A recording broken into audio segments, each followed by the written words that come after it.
Hi, I'm Micah Halpern. Thank you for joining me today as I do some thinking out loud.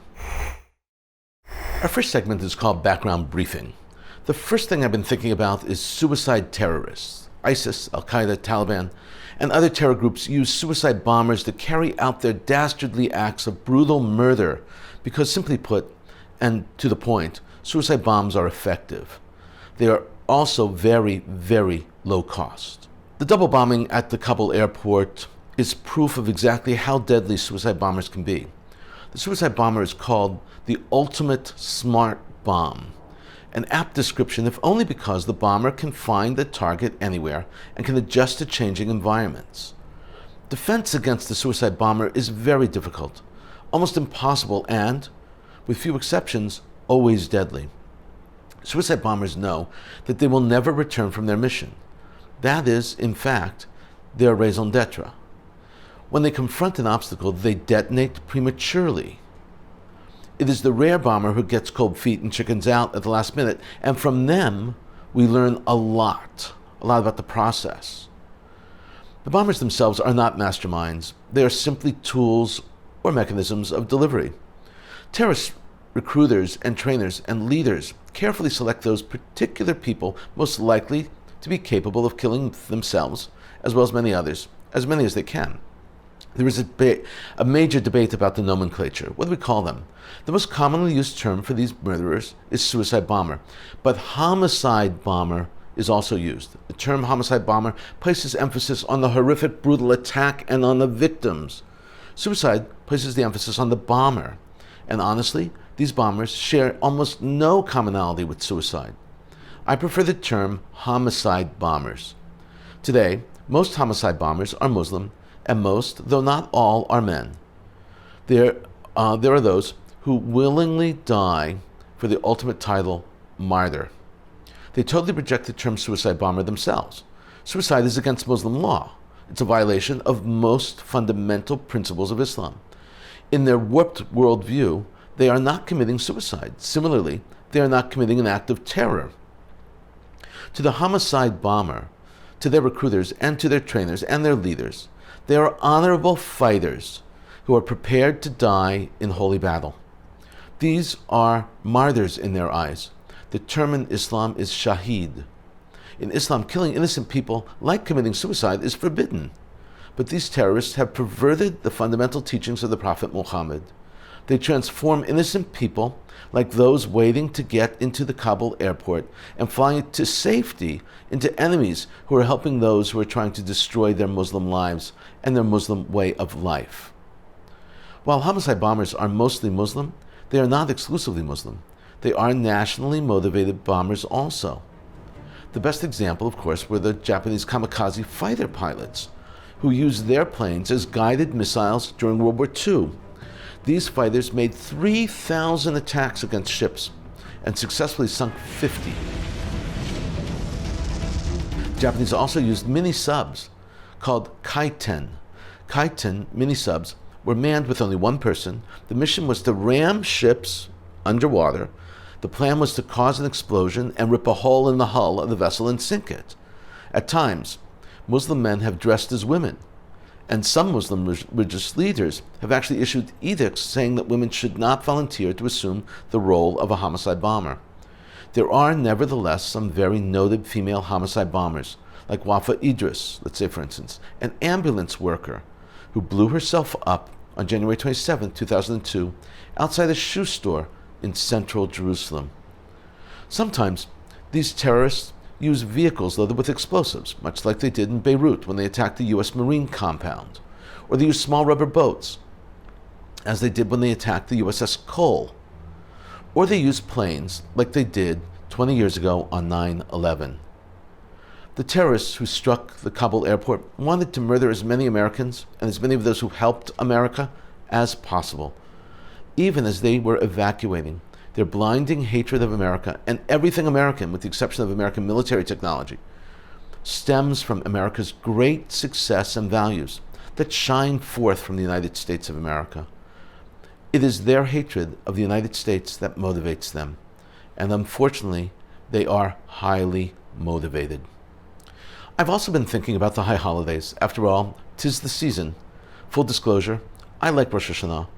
I like the tefillot, the services, the prayers, the tradition, the pomp, the introspection. And for me, the best part of Rosh Hashanah is, of course, family.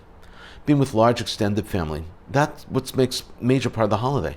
Last year, it was just us, the nuclear family. We were, in essence, alone. This year, gratefully, we were the family on Rosh Hashanah.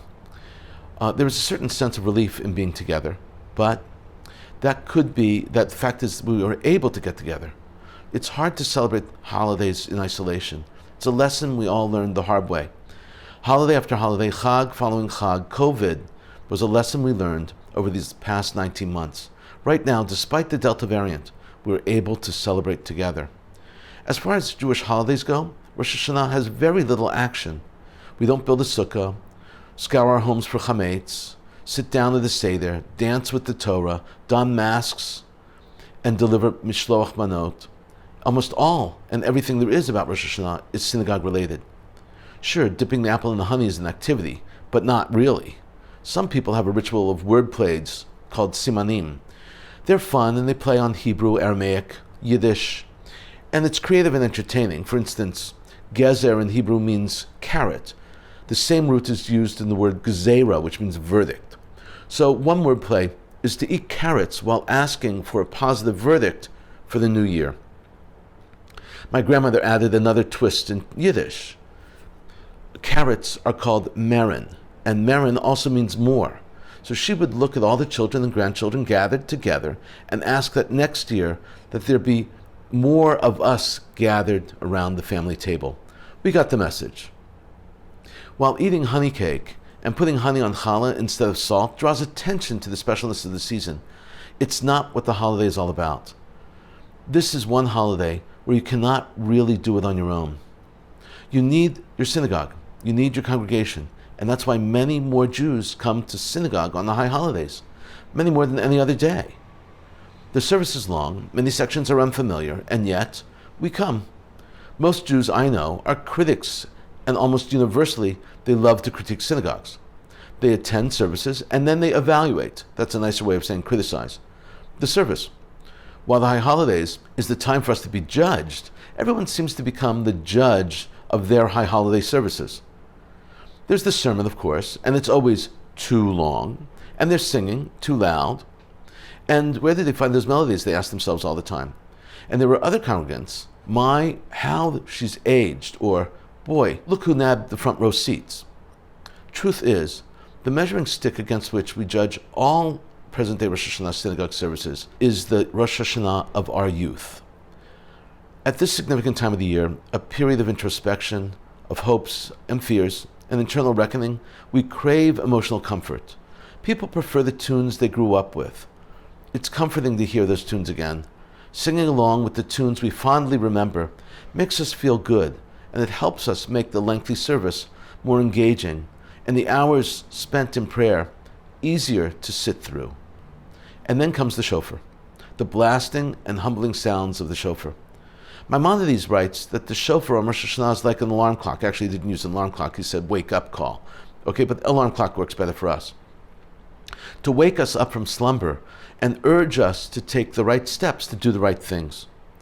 That's not always easy to do. There is much to be thankful for, and there are countless reasons for worry. Crisis after crisis, potential threats to our well-being, to Israel, and to Jews around the world. Personal health, finances, family continuity, Jewish community, Jewish continuity. The world is changing, but the holidays are constant. Whether you were able to celebrate with family or whether you were forced to do it alone, Rosh Hashanah reminds us that we are part of a community. May that community continue to grow, to prosper, to be spared sorrows and hardships, and may we be able to continue to wish each other a Shana Tova, a good next year for many years to come. Coming up next, Points of View. First up is a column from Ynet News written by Ronald Lauder. This column was published on August 25th, 2021. It's entitled, A Call to Action in Face of Anti-Israel Pandemic. Subtitled, Opinion.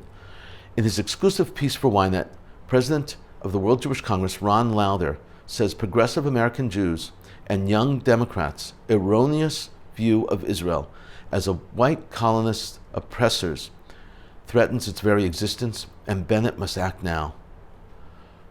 Ronald Lauder is an American businessman, billionaire, philanthropist, art collector, political activist. As the subtitle clearly indicates, president of the World Jewish Congress. He is, to say the least, a very impressive man. Ambassador Lauder begins with a true story. He writes, "A few months ago, a young Jewish American woman was invited to dinner in a trendy Brooklyn neighborhood. During the meal, the conversation turned to Israel. Almost all of the participants, half of them Jewish, expressed blunt anti-Israel sentiment.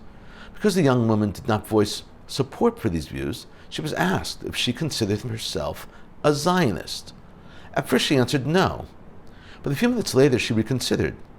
On second thought, she told her friends, 'I support Israel's right to exist, so I suppose I am a Zionist.' A heavy silence fell upon the room, and finally the woman was asked to leave. She was told that identifying herself as a Zionist was a hurtful act, and therefore she was no longer welcome." Lauder explains why this story is so important. He explains that more and more American Jews are not supportive of Israel. He writes, "This Brooklynite anecdote is actually a very big story. It is one of thousands of episodes which attest to the growing animosity among progressive Jewish Americans towards Israel." And now he quotes from the Jewish Electorate Institute, a survey we have discussed here in the past. So he's quoting here. "In a survey of Jewish voters conducted by the Jewish Electorate Institute, following the recent 11-day war between Israel and Hamas, 34% agreed that Israel's treatment of Palestinians is similar to racism in the United States. 25% agreed that Israel is an apartheid state. At the same time, 20% of those under 40 agreed with the statement that Israel does not have the right to exist." This means that between a quarter and a third of Jewish Americans see Israel as an entity without genuine legitimacy. They are not only anti-occupation and anti-settlements, they are anti-Israel. Now Lauder explains that Netanyahu ignored the diaspora, especially the non-Orthodox in the diaspora. And here's how he says this. "But the problem is much broader. The vast majority of Jews in the diaspora are non-Orthodox. Many of them believe that Israel disregards their beliefs, values, and way of life. Throughout the world, numerous young Jews feel they cannot identify with Israel because of its continued occupation of the West Bank and because of its religious bias. Israel, for its part, is ignoring this cultural issue." Ambassador Lauder concludes with a warning, and it's a warning that should literally bring shivers to our spine. "If Israel does not find a way into the hearts and minds of millennials, Americans, and Jews, the crucial American-Israeli alliance will be severely damaged. And if this alliance is damaged, Israel will grow weaker and suffer. Bennett and Lapid must do everything within their power to turn this around, rebuild the American-Israeli alliance and the Israeli-Jewish alliance here and now. More people need to step up and confront this issue. There's no question about it. I'm telling you, this is spiraling out of control." Next up is a column from Reuters. Reuters does not put names on and authors on their columns. The date is August 23rd, 2021. The title is "China, Pakistan, India Jockey for Position in Afghanistan's New Great Game." It's subtitled Analysis. With U.S. forces evacuating and Taliban desperate to consolidate power and gain some sort of international recognition, three rival powers see an opportunity to gain a foothold, increase regional dominance, and prestige. The column begins. "The Russian and British empires battled over Afghanistan in the 19th century, and the United States and Soviet Union in the 20th. As the Taliban takes over in the strategic landlocked nation, the new great game has Pakistan in control, with its ally China looking to cement its grip on the region. Pakistan has deep ties with the Taliban and has been accused of supporting the Islamist group as it battled the U.S.-backed government in Kabul. Charges denied by Islamabad. When the Taliban captured Kabul last week, Pakistan Prime Minister Imran Khan said Afghans have broken the shackles of slavery. Now Reuters explains the position of China and India and explains that they are interested in Afghanistan too. Reuters writes, China, with no previous involvement in Afghanistan, but a strong alliance with Pakistan, has held out an olive branch to the Taliban, enticed by the country's mineral wealth, including its large reserves of lithium, a key component in electrical vehicles. China is also looking at the prospect of extra security for its narrow land route through the Karakoram Mountains into Pakistan. And then there's India, Pakistan's old enemy, which has been locked in the military standoff with China along their disputed border for more than a year. India was a key supporter of the ousted regime in Kabul, and as both Pakistan and China become key players in the Taliban-ruled Afghanistan, New Delhi's nervousness is increasing. You will not be surprised to hear, by the way, that Taliban responded, and here is their response. A senior member of the Taliban has told Reuters that impoverished Afghanistan needs help from countries in the region, including Iran, as well as the United States and Russia. We expect them to help us, to support our people, especially the health sector, and especially the business sector and mining sector, said Wahidullah Hashimi, who has access to the group's decision-making. Our job is to convince them to accept us. I've got to tell you, this is a nexus of evil, and it's truly horrifying. Coming up, commentary through cartoons, where pictures tell the story. I want to show you two cartoons today. One cartoon and one meme. First up is a funny take on our new media. 4 women are standing on the street in their neighborhood and chatting with one another. The caption reads, pre-internet chat room, using an old version of Windows, because one of the women is actually talking through her window to the group. The next cartoon is so funny. A man stands on the scale in his doctor's office. The doctor is clearly disappointed. He says to the patient, "You took your mask off at Kiddush, didn't you?" This is so funny. Kiddush is part of synagogue life and much more fun than services. Eating, talking, drinking with friends. What could be bad about that? Except that the food at the Kiddush is so fattening. Kugels, cholent, scotch. They taste great, but they have huge amounts of calories. Actually, some people are so fond of Kiddush that we call them actually JFK Jews. That is, they come just for Kiddush, JFK. In a moment, more of my own perspective and a few predictions. For the first time in over a decade, a high-level Israeli met face-to-face with the PA leader. Israel's Minister of Defense, Benny Gantz, traveled to Ramallah to meet with Palestinian President Mahmoud Abbas. In and of itself, the trip was a symbol of respect shown by Gantz, representing Israel, for Abbas, representing the Palestinian Authority. Their discussion, we're told, was on security issues, not diplomacy. As expected, Hamas slammed the meeting between the Defense Minister Benny Gantz and Palestinian President Mahmoud Abbas. In an official statement, the terrorist organization termed the meeting a knife in the back of our people and sacrifice and the betrayal of the blood of the martyrs, unquote.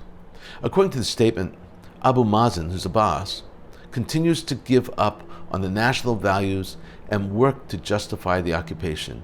He does not represent his people, only himself. That's what Hamas said about it. I have already described the fuel shortage in Lebanon in previous episodes, and how Hezbollah is sending tankers to Iran for fuel. There is a new addendum to the situation. A dispute over scarce fuel supplies ignited sectarian tensions between neighboring Shiite Muslim and Christian villages in southern Lebanon, forcing the army to intervene. The clashes center on the crippling gasoline and diesel shortages that have become a daily occurrence in Lebanon. And now, there is concern that Lebanon will descend into chaos and even as far as a sectarian civil war again. The Lebanese have been suffering from severe financial woes these past 2 very long years. Sources report that around 6 people were wounded in a dispute involving residents of the Christian village of Magdouche and the Shiite village of Ankun. The incident spiraled out of control when Magdouche resident filed a complaint to the police after being injured during a dispute over fuel, and the police visited Ankun to investigate. Villagers blocked roads, burned tires, burned trees, and troops were deployed in an effort to bring the situation under control. This is just one example of the conflict enveloping Lebanon right now. Israel is very open about their COVID situation and statistics, and what happens in Israel has helped medical and scientific personnel around the world shape decisions for their own population. It should be clear from the COVID situation in Israel that vaccines are blunting the virus, but vaccines do not eradicate the virus. It's important, blunt versus eradicate. Israel has experienced its fourth COVID spike. In an effort to stave off more cases, vaccines are readily available and strongly advised, and many Israelis have already received their third booster, a third shot.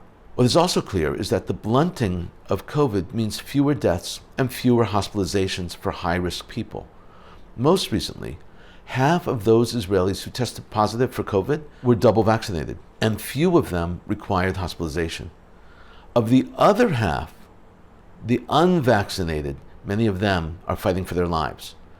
Most of the people requiring hospitalization in Israel as a result of COVID are unvaccinated. Iran has a shadow fleet of oil tankers that's operating daily, shipping fuel to China. The Iranians are, once again, skirting international sanctions. About 700,000 gallons of oil per day is shipped from Iran to China. As part of the strategic support, China is assisting Iran in selling pirated oil. The Chinese-sponsored oil export allows Iran to maintain regime stability and inject foreign money into the state coffers. China is also helping Iran operate its fleet, the shadow fleet, so that the tankers will not be detected. For example, they do it this way. The tankers transmit their incorrect location into the automatic identification systems, the AIS, required by international shipping laws. The tankers are repainted. The tankers' names are changed to cover the real identity of the tankers. In another example, the Iranian shadow fleets, the tankers change their flags with frequency. This move is actually backed by a global operational infrastructure set up by Iranian Al-Quds Force, which includes a huge array of straw companies whose tankers are registered and owned in other places in other countries. And this is how Iran manages to inject much needed money into its coffers to revive its economy and continue its arms race to build offensive capabilities and complete its nuclear program, which is getting, by the way, closer and closer to completion. The Shai Fund in Israel organized planes to airlift people out of Afghanistan. Charmaine Hedding is the president of the fund, and she works out of her home in the coastal Israeli city of Zichron Yaakov. Hedding set herself the goal of extracting people, as many people as she could, desperate to leave Afghanistan. Hedding is an emergency response specialist, and the Shai Fund is a humanitarian-based organization in Israel and registered in the United States. She revealed that her organization headed up logistics in coordination with the U.S. military on a series of private flights in and out of Kabul's Hamid Karzai International Airport in order to evacuate high-risk human rights defenders and other activists, including some high-profile personnel, direct targets of the Taliban. I'm quoting here. We formed a coalition because, of course, this is a huge operation. We have private charter flights, so this is a civil society grassroots initiative run by NGOs, non-government organizations like mine. We have raised the funds to get the flights in, so we have our first flight arriving, and these flights can take up to 300 people, unquote. She continues. We've got 10 flights back-to-back potentially, but there's no point if we land in Kabul airport and they can't get through the gates because the Taliban are controlling the gates to the airport. And so we have to break that open and negotiate where we come in. And we establish this humanitarian corridor so that we can evacuate our people out, unquote. The humanitarian aid that the Shai Fund can offer is desperately needed worldwide. Hopefully they will be successful in all of their endeavors. Gaza is once again lofting balloons that fall as firebombs into Israel. So once again, Israel struck back in response. The Israeli Air Force attacked 2 sites in Gaza after Gazans clashed with IDF forces on the border and launched incendiary balloons at southern Israel. A statement issued by the Israeli army reads, IDF fighter jets struck a Hamas military compound used for manufacturing weapons and training, as well as an entrance to a terror tunnel adjacent to Jabalia. The strikes were in response to Hamas launching incendiary balloons into Israeli territory and the violent riots that took place yesterday. According to the army, both incidents were, quote, examples of how Hamas continues to employ terror tactics and target civilians, unquote. There were no reports from Gaza of casualties caused by these Israeli strikes. There is a kerfuffle going on between the chief rabbinate of Israel and the Pope. The Israeli chief rabbinate sent a letter to the Pope asking for an explanation and for clarification after a very significant public address he gave. Rabbi Ratzon Aruzi, chairman of the Rabbinate's Commission on Dialogue with the Holy See, aka the Vatican, sent a letter to the Vatican. The issue in question is simple and yet very crucial. It is at the very essence of how Christians view Jews and how Christianity views Judaism. On August 11th, speaking at the Vatican, Pope Francis said that God gave the Torah to the Jewish people. He said, quote, God offered them the Torah, the law, so they could understand his will and live in justice. We have to think that at that time, a law like this was necessary. It was a tremendous gift that God gave his people, unquote. Later, however, Pope Francis added an addendum to his remarks when he said, the law, however, does not give life. It does not offer the fulfillment of the promise because it is not capable of being able to fulfill it. The law is a journey that leads towards an encounter. Those who seek life need to look to the promise and to its fulfillment in Christ, unquote. In his letter to the Vatican, Aruzi wrote, in his homily, the Pope presents the Christian faith as not just superseding the Torah, but asserts that the latter no longer gives life, implying that Jewish religious practice in the present era is rendered obsolete. This is, in effect, part and parcel of the teaching of contempt towards Jews and Judaism that we had thought had been fully repudiated by the Church. Truth be told, this is actually the way Christianity understands their role versus the Jewish role. And that is why Christians term their Bible the New Bible or the New Testament and refer to the Jewish Bible as the Old Testament. We've been thinking out loud about a lot today. Now that you know what I've been thinking, let me know what you're thinking. Email me at micah@jbstv.org. Tweet me at Micah Halpern. Tell me what you think. Before we end, let me leave you with one piquante piece of information. Did you know that names are so important in Judaism? We name our children after our family heroes. In the Ashkenazi tradition, we name them after family heroes who have died. In Sephardi tradition, Edot Mizrach tradition, we name them after living family heroes. Jewish names have meaning. All classical names have meaning, but especially Hebrew names, especially biblical names. Isaac, or Yitzchak, was given his name because his mother, Sarah, laughed when she was told by God that, at her age, she would have a child. Laugh in Hebrew is tzchok, hence the name Yitzchak, Isaac. In the last item of our perspective section, I mentioned the name of a rabbi. His name was Rabbi Ratzon Azori. Ratzon in Hebrew means will or desire.